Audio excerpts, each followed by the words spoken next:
previously, if we want to recruit an international students, we rely heavily on the partnership with education agents, with with recruitment agents and other partners. But nowadays, it being more important to build a good system, especially with technology support.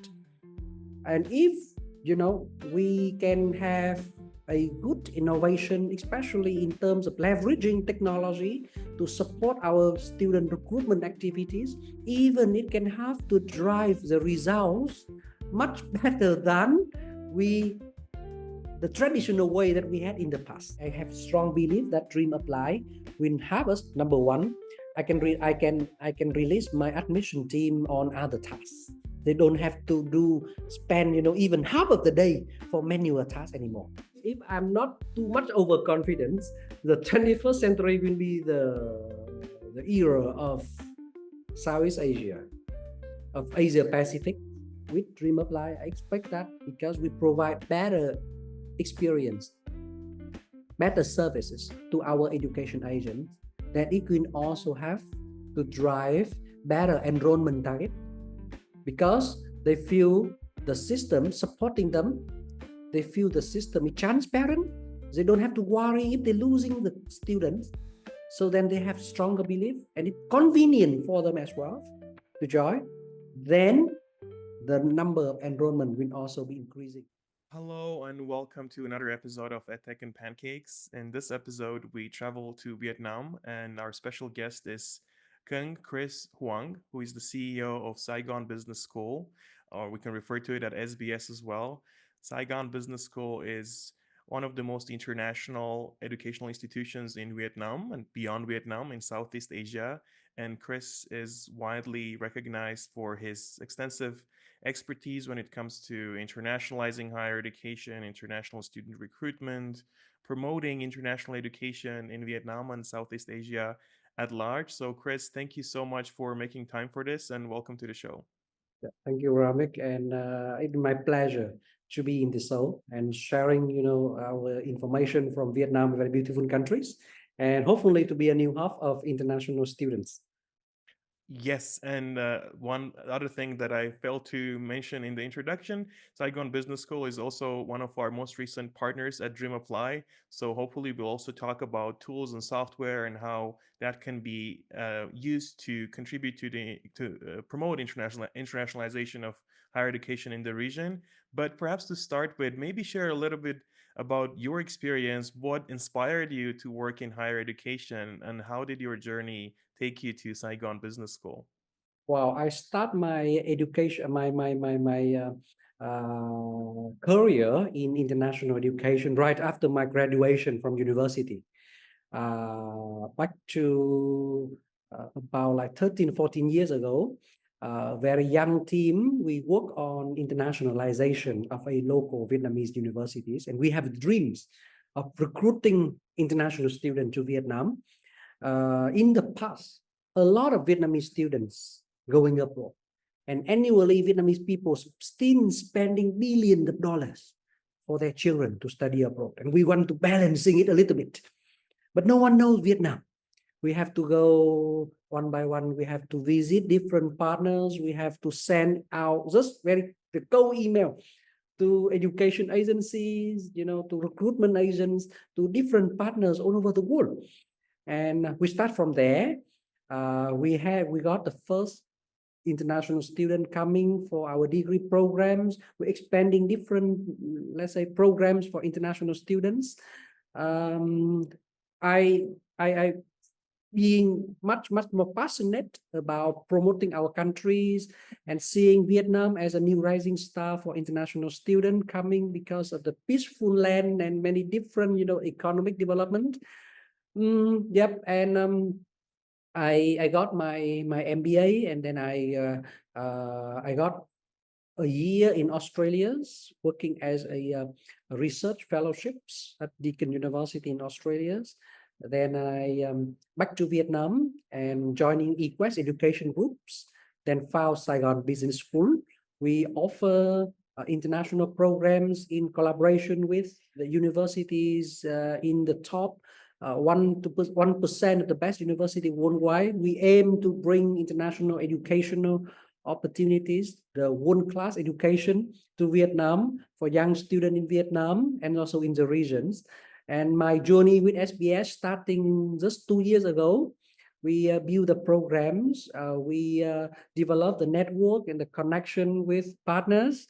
I think we have good luck that we got a great support from many partners, even including DreamApply as our very new partners supporting us, building up the system for international recruitment. I think I'm lucky, but the most important thing is we feeling happy with the job. We see the happy face of students. We see they are learning and they're growing. They're coming from different countries to Vietnam, and we have them from Vietnam. We continue to bring them to all different part of the world, and I think that is the beauty of our job. That's so inspiring to hear. I remember a few months ago, a piece of news came up by University World News that I think Vietnam used to be the third source of in the world in terms of international students. Now it's probably the fourth. So perhaps from your perspective, it means that now that you offer so much more internationalized education within Vietnam, then there is much less need for that. But I want to dive into Vietnam and what makes it a study destination. But before we get there, one question we like to ask our guests is, what is one thing about international student recruitment, Chris, that you've come to believe that most likely other experts in the field would disagree with? What, disagree or agree? Disagree. Disagree. Disagree. Yes. Wow, ask me a very difficult question. I think as people working in the same industry, we share many things together. So if you ask me which one that we all agree that it'll be easier. But I think one, if we can mention one thing, I think previously, if we want to recruit an international students, we rely heavily on the partnership with education agents, with recruitment agents and other partners. But nowadays, it being more important to build a good system, especially with technology support. And if we can have a good innovation, especially in terms of leveraging technology to support our student recruitment activities, even it can have to drive the results much better than the traditional way that we had in the past. That's our reason why we want to work with DreamApply. If we manage, let's say at the moment we have network of 43 different agents in different countries. And if we manage them manually, still okay. Not too many, but we cannot grow sustainably. We cannot grow it fast if we don't have the good system behind that can help us and help the agent to improve the productivities and working much more smooth and also transparent. And the one thing I of course not all can agree or disagree, but I see that a change, a shifting from the traditional way of doing business in this field, from the traditional way into a new one, which is require more on the innovation of the technical system, the technology, apply it, a kind of digital transformation in the student recruitment, especially for international student recruitment. Thank you for sharing that. I agree. I mean, DreamApply, as an example, we do have features that can be used when it comes to working with agents, but I can share definitely the logic that you just shared, having a centralized system and, bypassing the need to have so many intermediaries and giving all the data and analytics or any other add-on that admissions and student recruitment officers need that benefits both them and the students. That's a win-win, and that's the mission that we are on. Um, Let's maybe talk a little bit about Vietnam. What do you think makes Vietnam such an attractive study destination nowadays? As you mentioned, yeah, Vietnam ranked among the top market for international education. So previously, as I mentioned, so we spend millions of dollars on our children education. We send our students to Australia, to UK, to US, to Japan, and many other countries. But recently, we see that Vietnam can balancing that with a lot of potential, promising selling point. Number one, we are one of the fastest growing economies in Asia. We are the hub for many foreign direct investment companies. Just last year, you see CEO of Apple, CEO of Nvidia, CEO of top companies visiting Vietnam, and they consider Vietnam as a new hub for their investment. We see Samsung, we see Microsoft, we see many big names worldwide are coming to Vietnam. So I see when students coming to Vietnam, they will not just only enjoy the academic life, but they will also having much better opportunities to work for global enterprises in Vietnam. So that's number one, the economic development. Number two, I think is very, very important. Vietnam is a very peaceful country. It's very safe. If you go to Vietnam, go out in the evening, still very safe and enjoy it. People are friendly, young people in Vietnam nowadays speak English very well. So you get a lot of support. I think that is the second one. And the last one is, I think Vietnam can also offer an international educational programs. I always mention to our students that you are coming to Vietnam, but you are not enrolling in a Vietnamese degree programs. You still study UK, US, Australia qualifications. So through the partnerships with the top universities worldwide, we can deliver the best educational opportunities for students in Vietnam in a fully international environment where people all speak English with each other. And not just only the language, but we understand, their culture. We appreciate the differences and we give them the best chance to grow themselves as a global citizen. So I think Vietnamese people currently are very proud of our country progression, especially with the new government reform. If you watch the news recently, Vietnam is having a very big government reforms and towards a new target of 100 years at the establishment of the countries. And we are trying to reach the top developed countries in the world. So if international students coming to Vietnam, they will see this is the best time to experience Vietnam.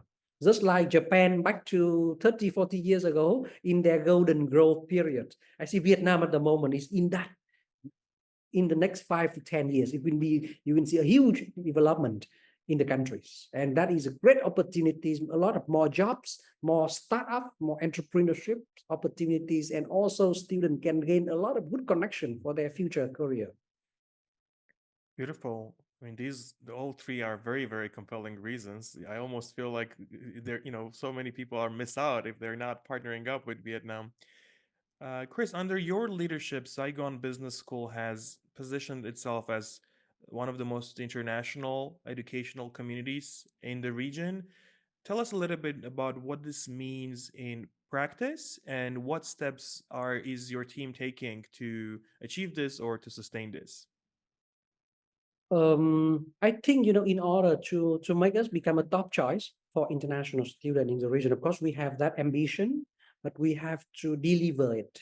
And our strategy in delivering it is, number one, we have to build a very good programs, and we're building the good academic programs by leveraging the partnerships with our international partners. I believe that we cannot do it ourselves.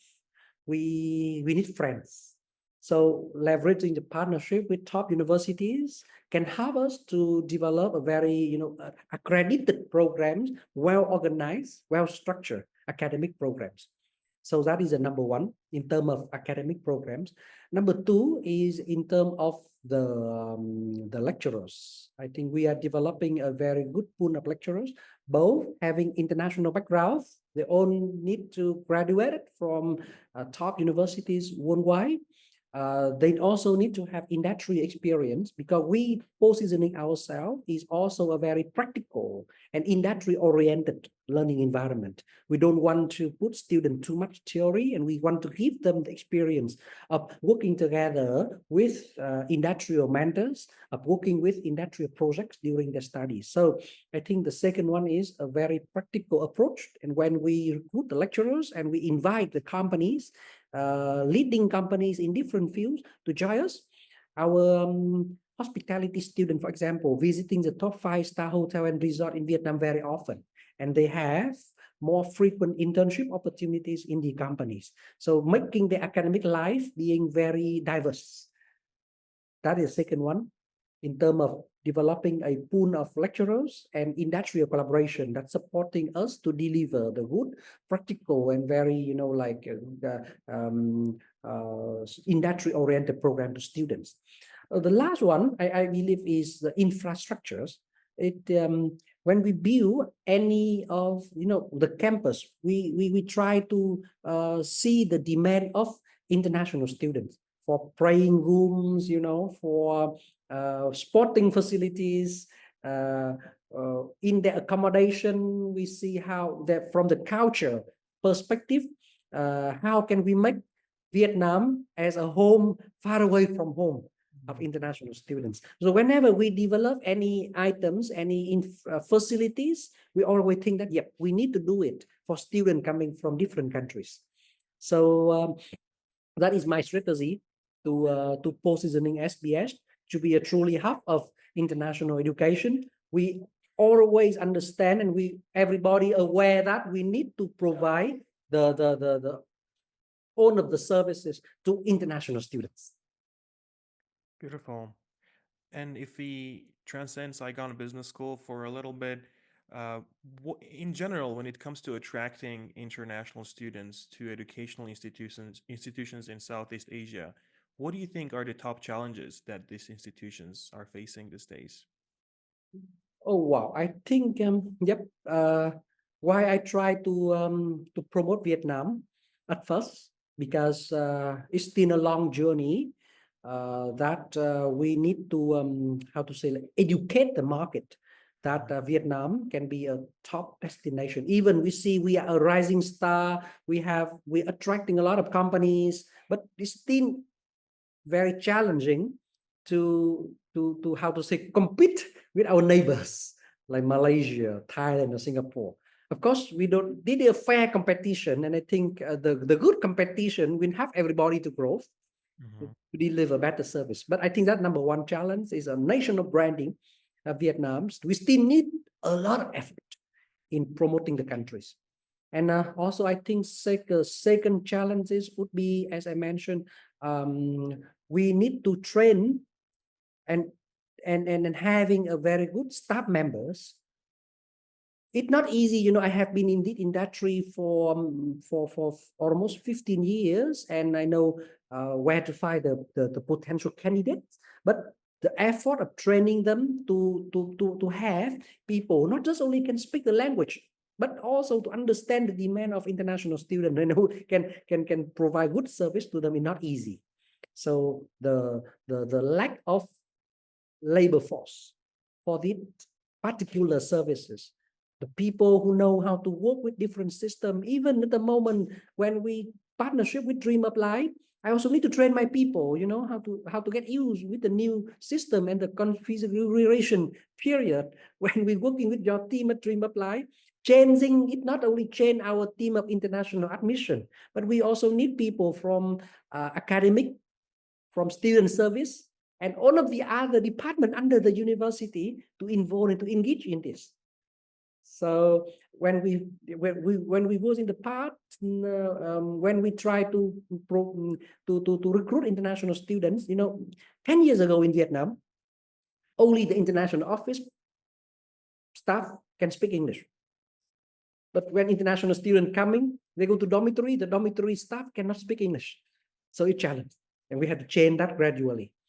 So that is a long journey, but I believe that things are going well. And by offering the program to international students, we're trying to, improving the quality of our people as well. and it bring the benefits to even to the Vietnamese students, because they have to study in the classes together with students from different countries, and then everybody had to speak English together, and no other choice. They cannot speak Vietnamese. I agree. I've been an international student 3 times, and I would say perhaps one of the greatest points of it, or if not the greatest, is exactly that, is exactly having your cultural viewpoint questioned in kind of a safe and interesting setting. What do you think are the three biggest mistakes universities or other educational institutions in your regions make when trying to attract more international students? I think the most important one I want to mention is we follow the number. We try to to get number first, but we don't pay attention on build up the capacity of the faculty members, of the campus facilities.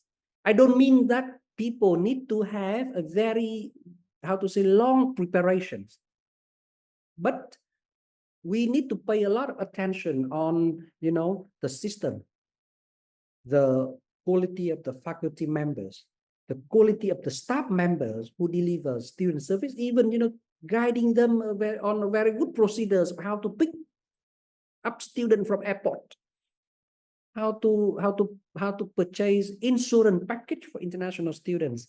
There are many different, many challenges when welcoming international students that we need to prepare. So we cannot just only follow to number of enrollment. We have to spend a lot of effort in building up the system. So even for us, we are still a very young universities, and very even we are very aggressive. But I consider DreamApply as a key component in our system that building up this for sustainable development of the university. So I think the biggest mistake is just only following numbers, sending people, developing more partnership, more agencies, but then we cannot deliver the results because we don't have that proper preparations. So we have to do two things in parallel. We still have to develop our agency network. We still have to develop the market. We still have to spend effort on marketing. But then in the same time, we have to build iconic kind of international capacity from faculty members, training people and preparing good enough.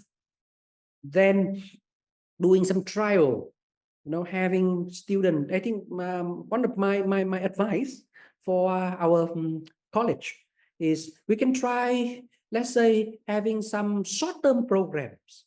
International student can come on exchange program, staying just for one semester, or let's say they come for a short-term 1 week study tour, and you learn. The team member will learn how to taking care of them, and then from a week we increase that a month, a semester, and a long degree programs.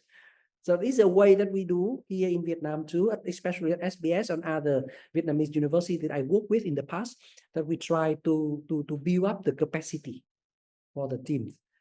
People who can speak English, lecturers who can deliver the classes in English, who can understand the culture of students coming from different countries. And when people having that mindset, even the Muslim student, for example, during their Ramadan month, we should also pay attention on them. But if no one having the mindset and having that experience, they will not understand.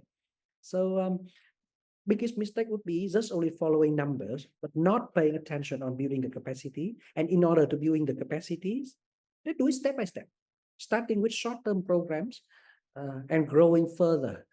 It would be, I think, a very good strategy for everybody to learn, and then for faculty members, even for the student on campus, they are aware that hey, we are trying to attract more international students coming in, and that is the job of everybody.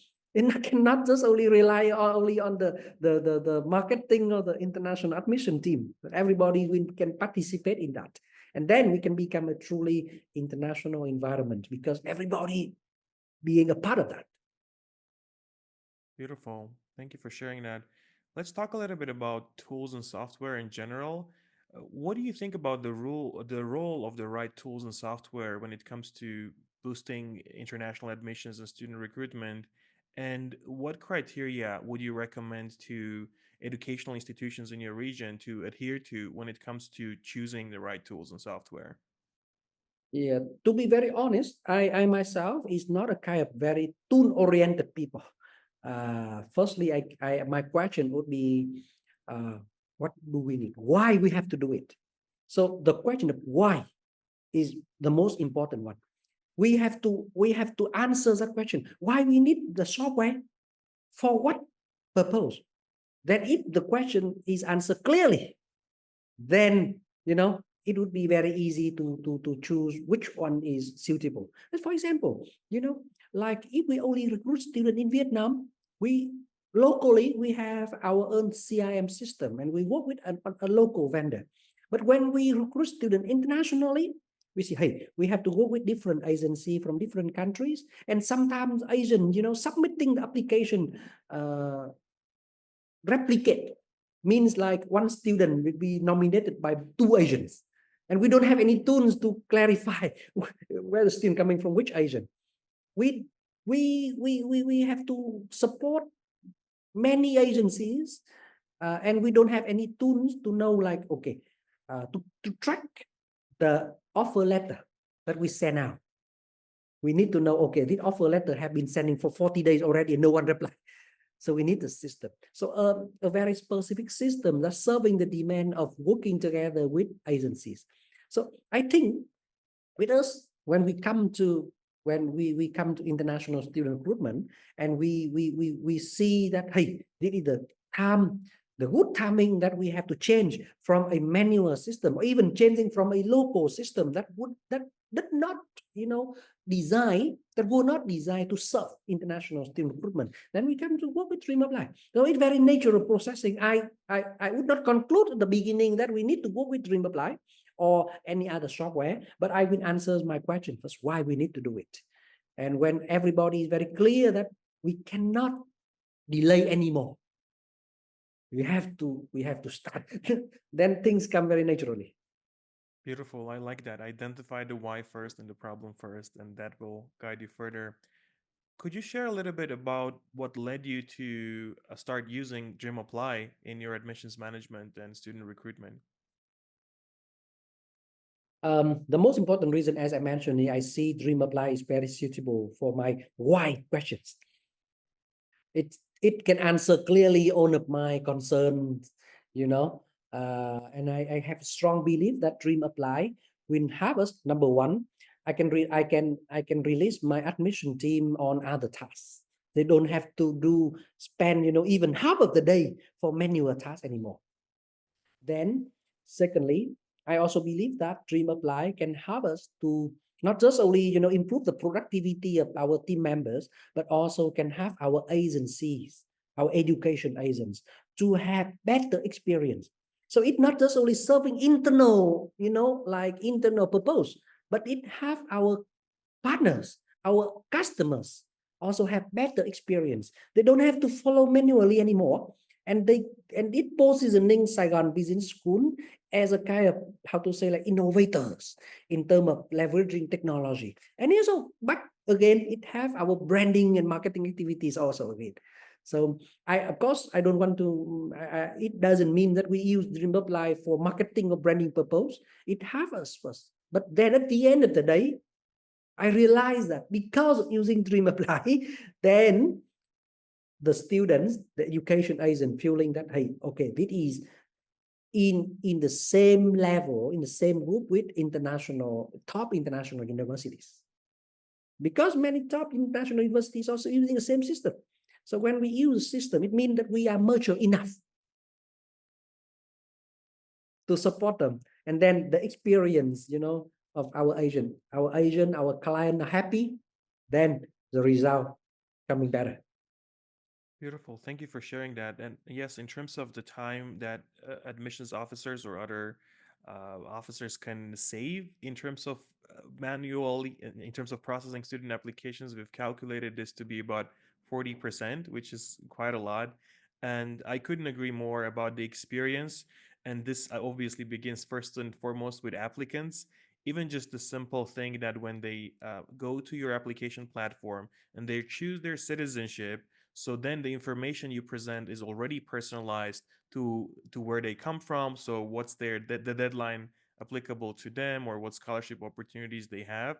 We have seen that this massively influences their motivation to start engaging with an educational institution. So thank you for sharing that.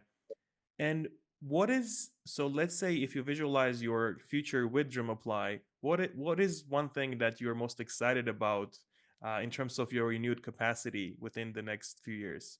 Wow. We just started, but I'm very excited.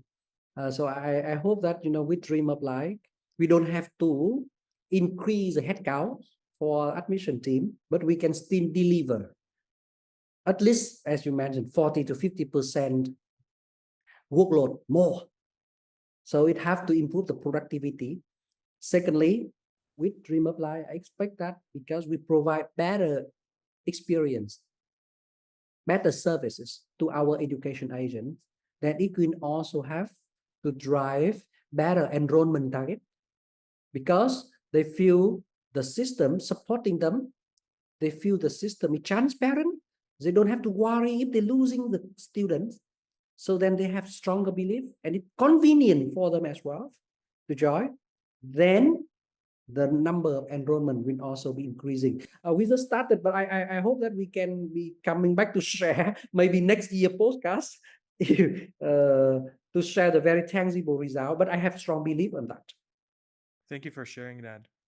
You've also shared that many of the universities and perhaps other educational institutions in Southeast Asia still rely on manual processes when it comes to processing student applications. Why do you think that is? Why haven't more institutions yet gravitated to more streamlined, centralized digital solutions? I uh, I think coming back to the motivation behind. Hmm.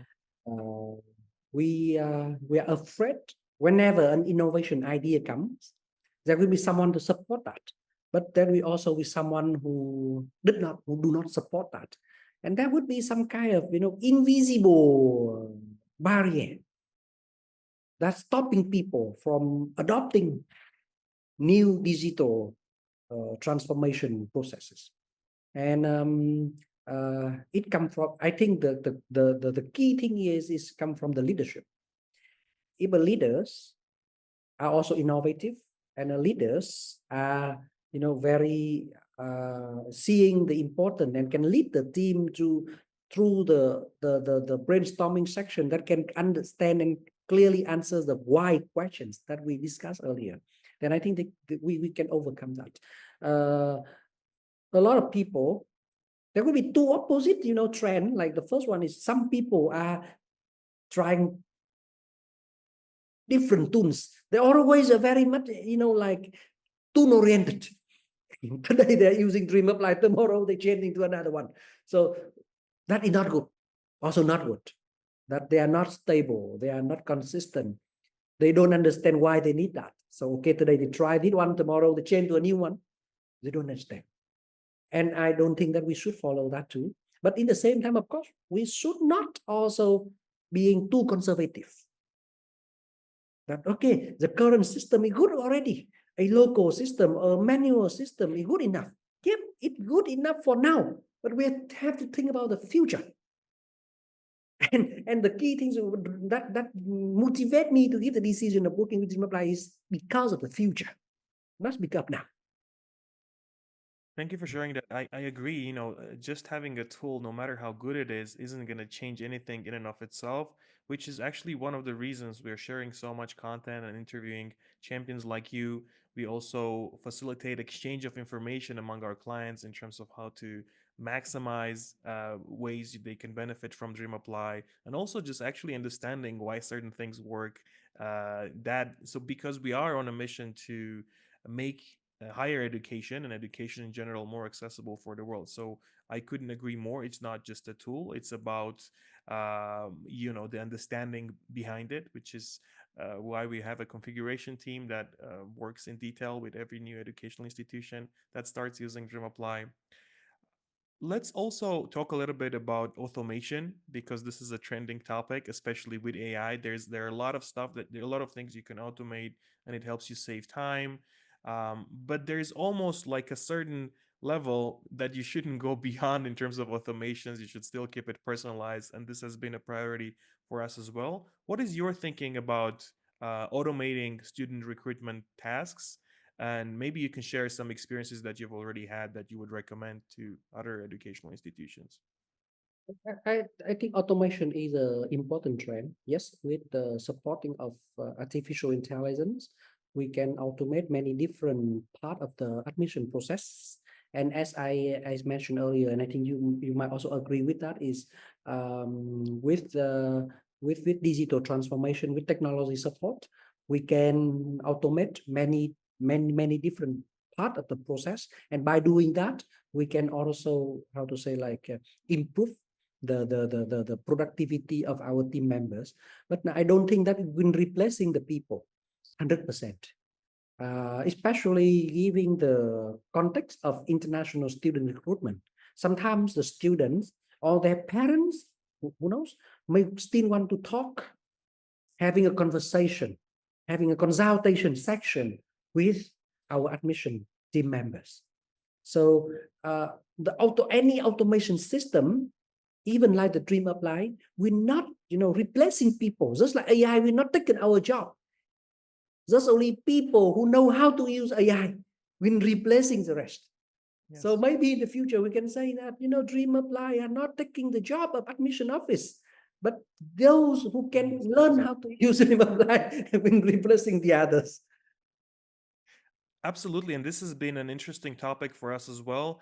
Well, first of all, the automations that DreamApply leverages and offers, they're not based on AI per se, and we're very mindful of GDPR, and we're ISO certified and GDPR compliant because this is student data, and in this case, AI is kind of a double-edged sword. So on one hand, it's the offer, it's the idea of much more productivity, but then you have to keep it personal. So and this is why we have been sharing a lot of content in terms of how to kind of not lose the human touch when it comes to automating certain tasks. um, but thank you so much for sharing that.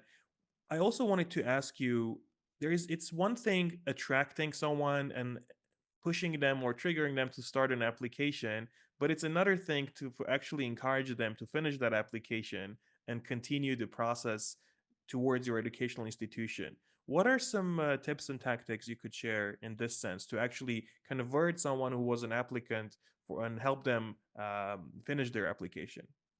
uh, in terms of sales and student admission, we when we talk with like college, indeed industries, sometimes we share about a kind of like the golden period that that can help the admission members to conclude the application of a student after student attending a webinar, after they get a scholarships, after their conditional offer letter, after they get a call, a long discussion and clarify all of their concerns, after they get a kind of like, so there would be some so-called like golden moment that can help with us to conclude that application period. But again, yep, it is not always like that, and there would be, we call like there would be a lot of applications that we used to work with, we used to process that, but we forget.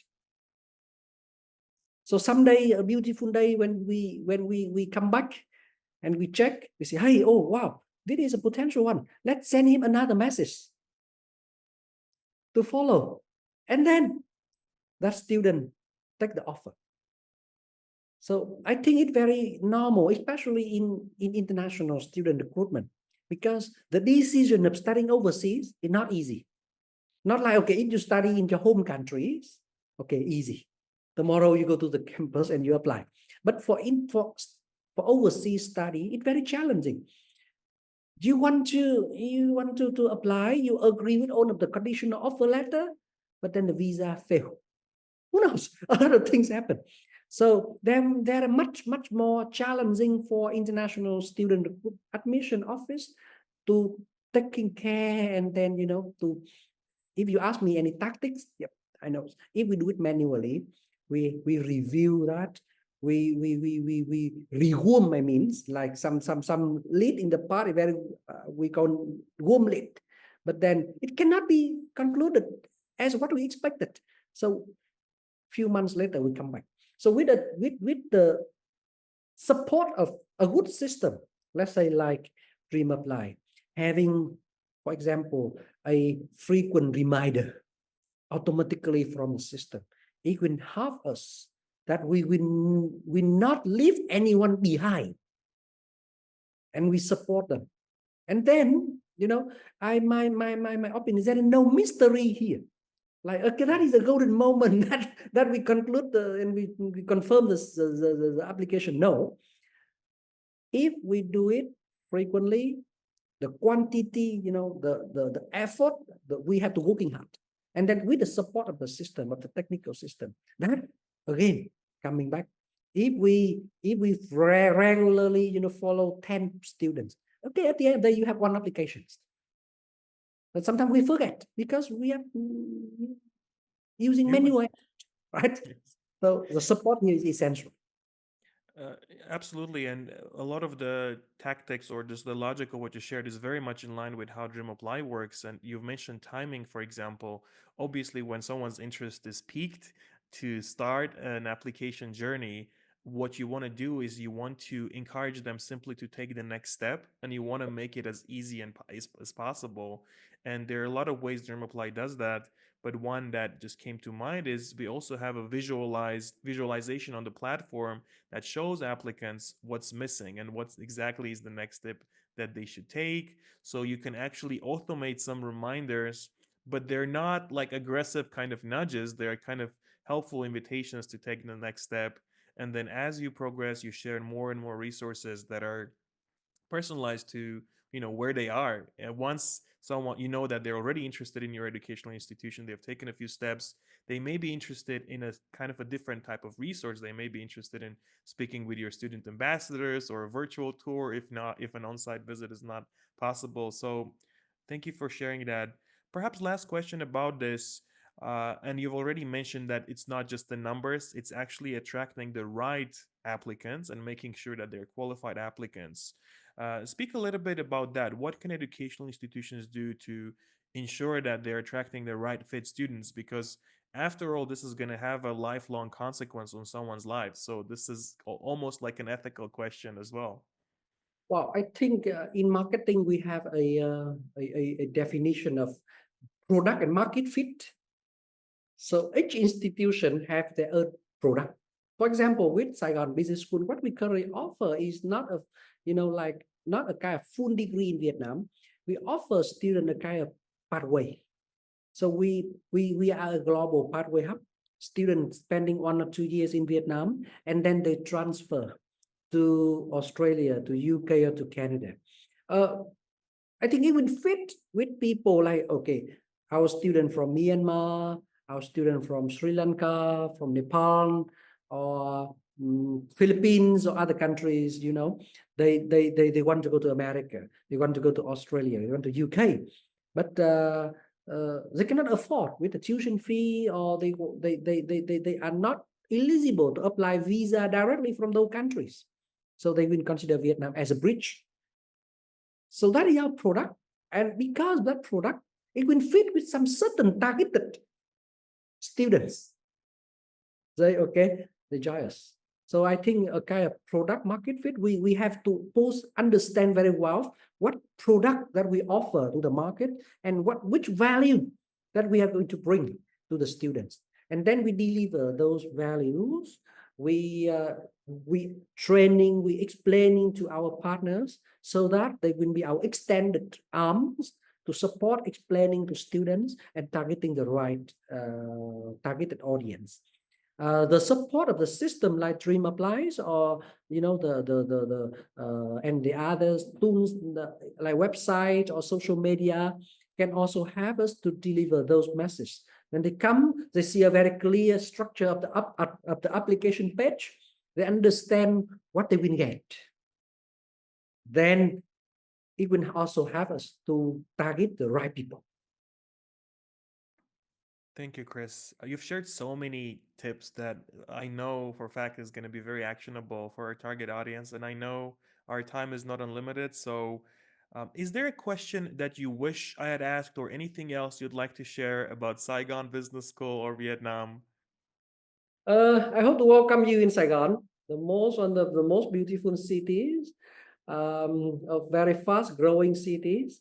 Tomorrow we're going to have a opening ceremony of the new intake for international students. So I really hope that yes, through the partnership with DreamApply, we can grow more enrollment. But as I mentioned at the beginning, numbers is not the most important. We try to deliver good services. We try to deliver good programs. Then the number will come. So we are very pleased to be a partner with DreamApply, and we thank you and your college for the great support. I hope that next year we have more stories of students on the platform that DreamApply built for us, and then we have more things to share. For now, I am very exciting with the new partnerships, and I hope that we can continue to leveraging this partnership to drive a lot of more results in the market. Not just only for SBS or for Vietnam, but also through the podcast series here, we are looking forward to have more partnerships, more cooperations with all of the partners worldwide.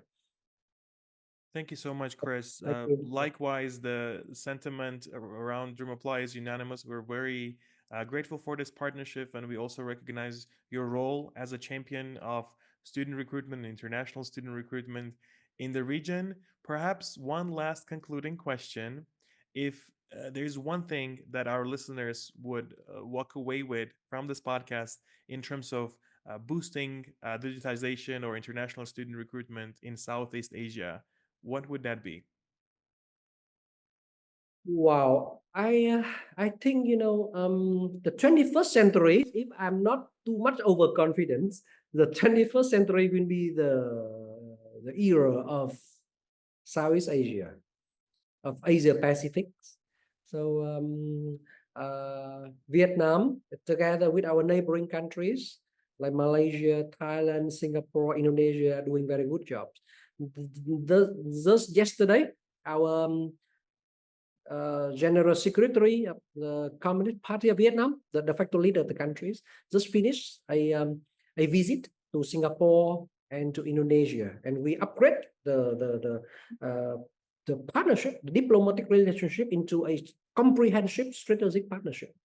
And we actually having a many beautiful partnership with our friends, our other universities in Thailand, in Malaysia or Singapore. So one thing that we can do, and actually we actually having that discussion already, to building up, let's say, an ASEAN programs where, let's say, the student from Europe can spend 1 year in Vietnam, then another year in Singapore, third year in Thailand, for example, the final year graduating in Indonesia. So it will be something exciting. Of course, if we're doing that, we may need DreamApply supporting us develop a more comprehensive function. But yep, that is something that Vietnam in general, in particular, are very interested in. SBS is also very interested in, and if there is something exciting, we would love to work with DreamApply and some of our key champions in our other neighboring countries to be with us, making an alliance for international students, and they will not just only coming to one country. They will have much more exciting experience in different countries of Asia. Thank you so much, Chris, for sharing so much helpful, interesting information. And thank you all for listening. We just heard from Chris Hoang, who is the CEO of Saigon Business School. This is EdTech and Pancakes. I'm Razmik Sargassian, and we'll be back with another episode soon. Goodbye. Thank you.